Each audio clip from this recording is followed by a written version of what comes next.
Folders can spiral out of control in any environment, but with SharePoint, they can reduce important functionality, so it is important to limit their use. First, click the Files tab of the ribbon and note that a user can add folders by default in any library. To turn this command off, first click the Library tab in the ribbon, then click Library Settings to the far right. Under the General Settings section, click Advanced Settings, scroll down, and click the No Radio button for Make New Folder command available.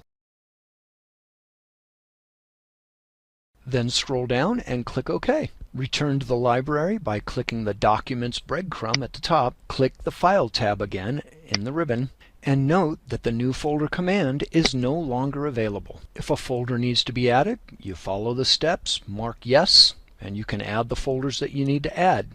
Just remember, turn it off when you're done.